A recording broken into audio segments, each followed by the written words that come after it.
ba laifi a daidai waje in taliki akan wata magana da na shahara da ita, amma ra'ayi ne fa, ra'ayi ne.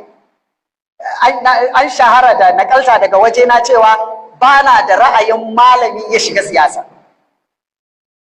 Wallahi ra'ayi ne, amma ra'ayi na ne. Ba na da sha'awar malami ya shiga siyasa, amma ina so a bambanta abubuwa guda biyu.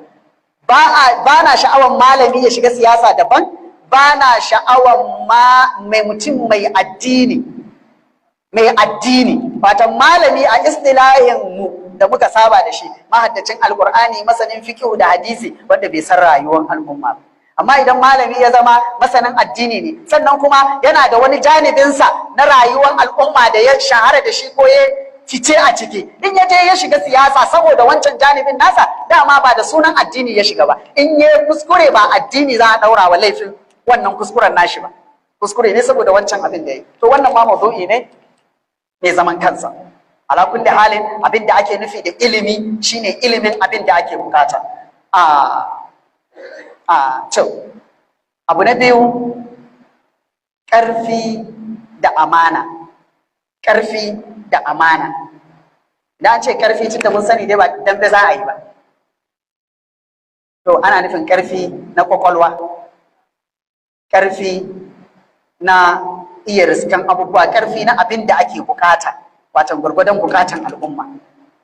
Sannan da amana, wannan dukan kun sani a kisan ƴaƴan annabin nan wanda yake dai malamai sun ce annabi Shu'aib alaihi salam ko a suratul Qasas, da yanda suka yi har aka zaɓi annabi Musa alaihi salam, wanda ɗaya daga cikin su take cewa qalat ihdahuma ya abati ista'jirhu inna khayra man ista'jarta alqawiyyu al'amin. To ga sunan a cikin nan, ƙarfi da amana.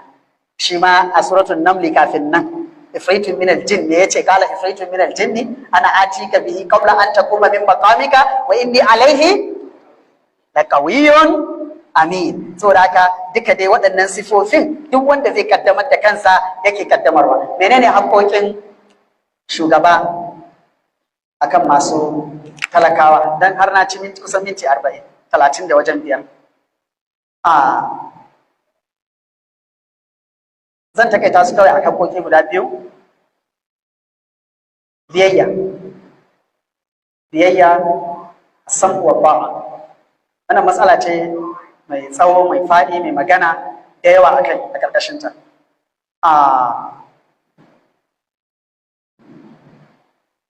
Ba zan tsaya tafsil ɗin abubuwan duk da na rubuta akan wannan ba saboda lokaci. Abu na biyu, annos, wato nasiha.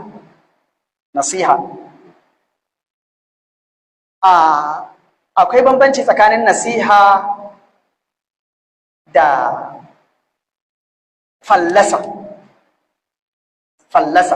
Da yawa daga mutane suna cin mutunci a lokacin da suke zaton nasiha suke so su.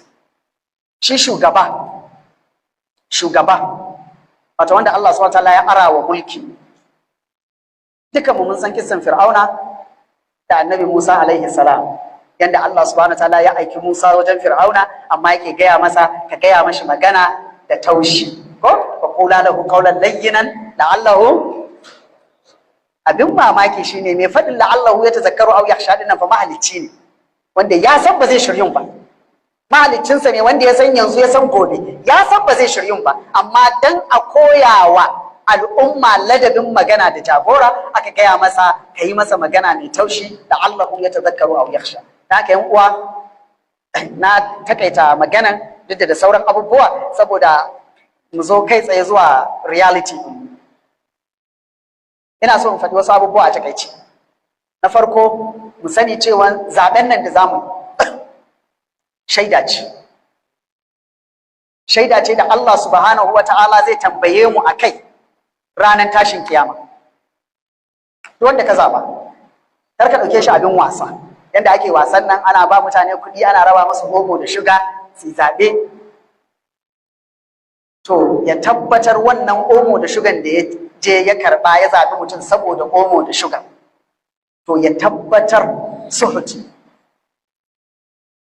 Saboda haka ka sani cewa shaida ne wanda Allah subhanahu wataala zai tambaye ka kai ranar tashin kiyama. Dan haka waɗanne ne jama'an da ka fi zato a iyakan ijtihadinka?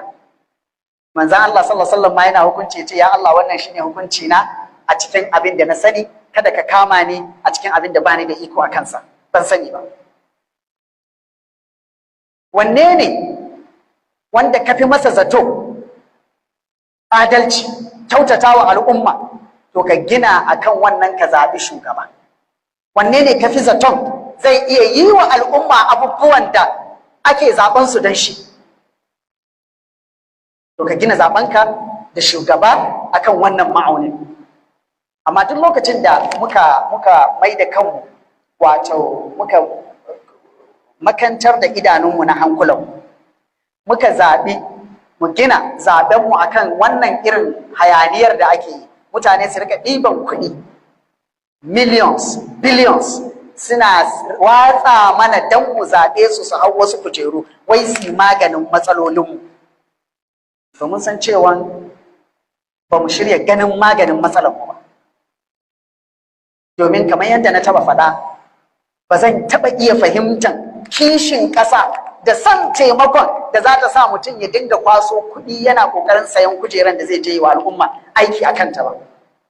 Ni dai iyakan fahimta ta ba zan fahimci wannan kishin ƙasan ba.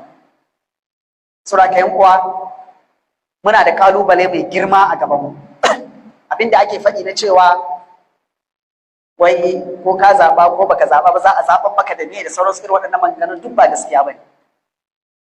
Lallai wane ne zai shugabanci al'umma, ƙarar na ƙarshe yana hannun al'umma ne, amma al'umman da suka je suka bi layi suka zaɓi wanda zai shugabance su.